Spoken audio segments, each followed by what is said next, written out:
There was a time in America when daily life was stitched together by simple rituals and familiar traditions. They were not always official holidays or ceremonies but shared habits, cultural moments, and family practices that defined generations. Yet as decades passed, many of these traditions slowly disappeared, replaced by modern conveniences, changing technology, or shifting lifestyles. To revisit them today is to take a walk through memory, seeing the customs that once shaped American life and asking what they meant, and why they mattered. Here are 10 American traditions that once thrived but are now only remembered in stories, photographs, and the occasional nostalgic revival. One of the most iconic traditions was the family dinner around the table. For much of the 20th century, evenings were not complete without the entire family sitting down together at a wooden table, sharing a meal, and talking about the day. Television sets were turned off or not yet in every room, phones were not present to distract, and conversation flowed as naturally as the passing of bread and butter. This tradition taught manners, reinforced family bonds, and created a rhythm of life where food and conversation grounded the household. But as work schedules grew busier, technology invaded every corner, and fast food became a norm, the nightly family dinner became rare. Today, many families still gather occasionally, but the daily ritual has mostly disappeared, replaced by meals eaten in front of screens or on the go. Another fading tradition was the Sunday drive. In the 1950s and 1960s, when the American car was not just transportation but a symbol of freedom, families would often pile into their station wagon or sedan after church and go for a leisurely drive. There was no destination, no rush, just the joy of exploring back roads, admiring small towns, or watching the countryside roll past the window. It was inexpensive entertainment, a chance to connect, and a reflection of the era's love for the open road.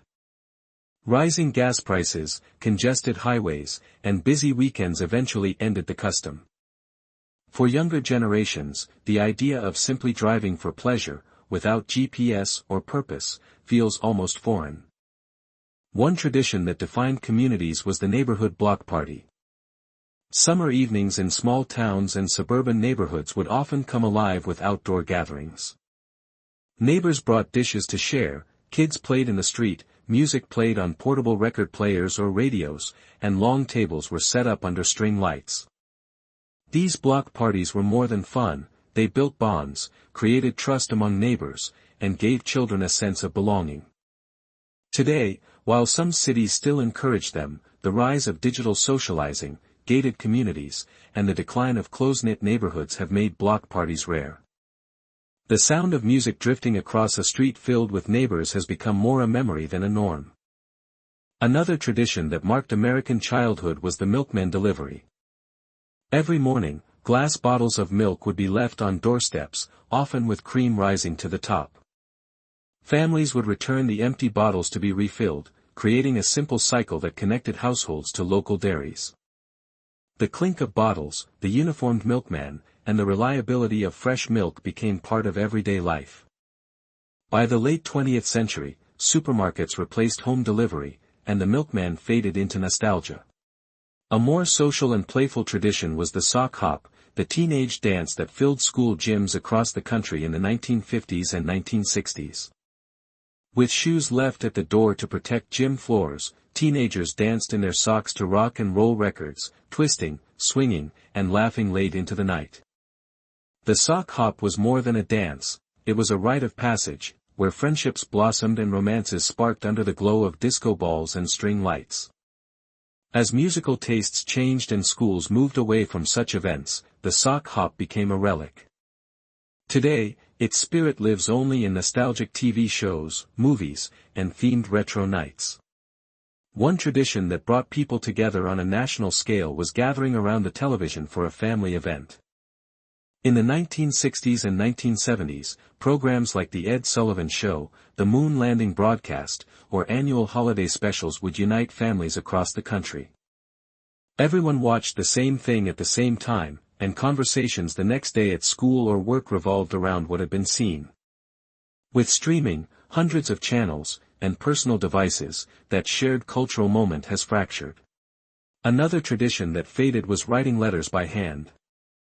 Before emails, texts, and instant messaging, communication at a distance meant carefully composing thoughts on paper, sealing them in envelopes, and waiting days or weeks for a reply. Letters were cherished, saved in boxes, tied with ribbons, read and reread until the paper wore thin. They were personal artifacts that carried emotion in every stroke of handwriting.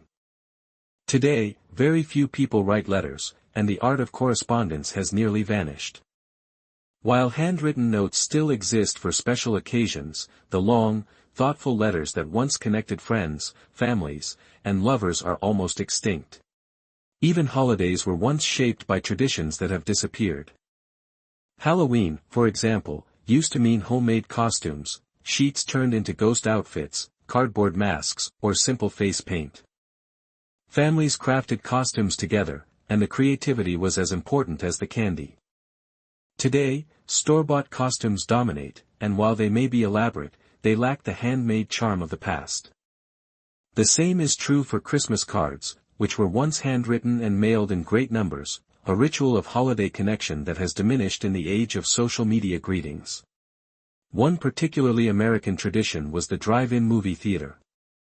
At their peak in the 1950s, thousands of drive-ins dotted the country, offering families and couples a way to watch films under the stars.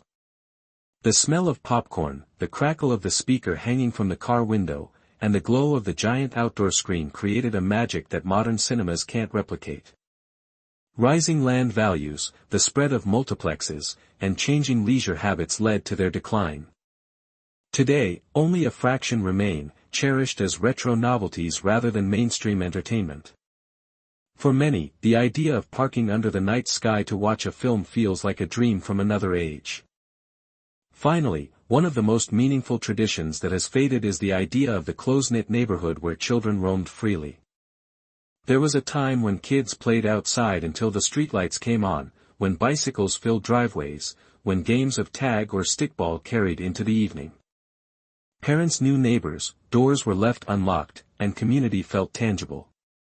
Over time, concerns about safety, busy schedules, and the lure of digital entertainment pulled children indoors. The image of streets filled with the laughter of kids has become a rare sight, replaced by glowing screens and structured activities.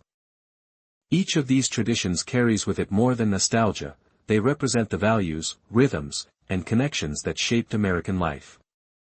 Family dinners taught conversation and bonding. Sunday drives reflected freedom and togetherness. Block parties built community trust. The milkman represented reliability and local connection. Sock hops captured youth, energy, and innocence. Shared TV moments unified a nation. Handwritten letters embodied patience and intimacy. Homemade holiday rituals expressed creativity and care. Drive-in theaters created magic under the stars. And free-roaming neighborhoods gave children both independence and belonging. They may have disappeared, but they are not entirely gone.